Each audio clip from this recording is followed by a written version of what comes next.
Hey everybody, it's David Dyer, and welcome to Idioms episode 34. I'm your host, and Idioms is my mini-cast. 5 minutes at the most, about the same time it takes to learn how to tie a bow tie.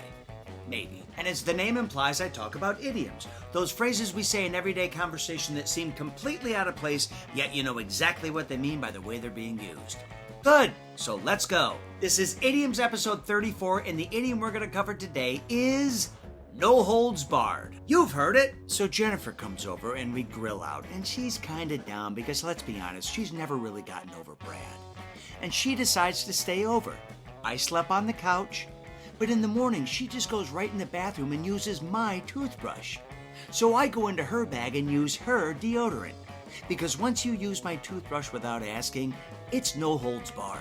Literal meaning, any kind of fastener is allowed. Clothespins, paper clips, staples, whatever you got. Contextual meaning, no rules, no restrictions, anything goes. Except nut shots, no nut shots. Oh, there are nut shots? So let's explore the origin. Well, most sources agree on the origin of this one, but one of them, idioms.online, wants to make sure there's some clarification, because this one gets mispronounced a lot. The phrase goes no holds barred, H-O-L-D-S, not no holes barred, H-O-L-E-S. No holes barred is a form of adult entertainment we'd have to cover on Idioms After Hours. The people who pronounce it this way are the same people who say especially, and supposedly, and a scared, and library, etc. This one comes from the world of wrestling.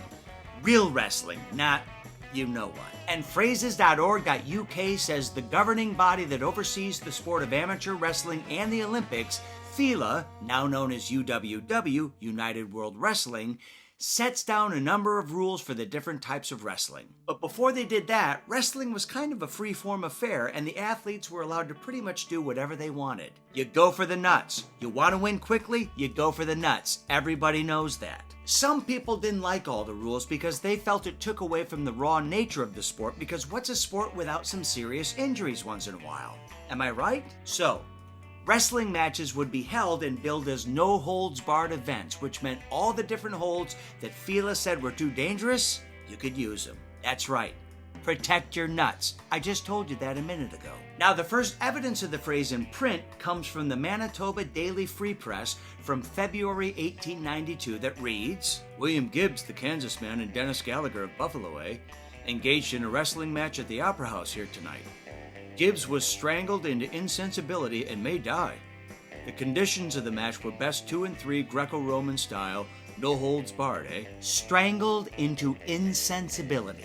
That sounds both academic and terrifying at the same time. Insensibility means without one's mental faculties. And oftentimes, if you lose those as well. For those of you who want a more contemporary reference, Hulk Hogan was in a movie called No Holds Barred in 1989 that had the tagline, no ring, no refs, no rules. How about no thanks? The movie starred Hogan and a series of folks who were clearly on the downhill side of their careers and were willing to do just about anything so they didn't have to go back to being an office temp. I love this idiom because it brings me back to my childhood. I was the youngest of 4 boys, and we used to beat the living tar out of each other. We were boys. There was never any discussion of rules. There was never any emphasis on safety. There was survival. Pure, raw survival. My whole childhood was no holds barred. Or so I thought. Because then my wife and I raised 2 daughters, and let me tell you something, people.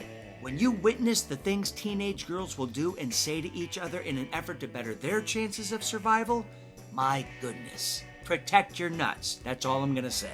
And your holes. So that's it. Episode 34 of Idioms is complete, and for the record, my wife has barred every hole that I used when we were dating. I'm your host, David Dyer. Thanks for listening. Check back for new episodes every Tuesday and Friday, but until then, I'll catch you on the flip side.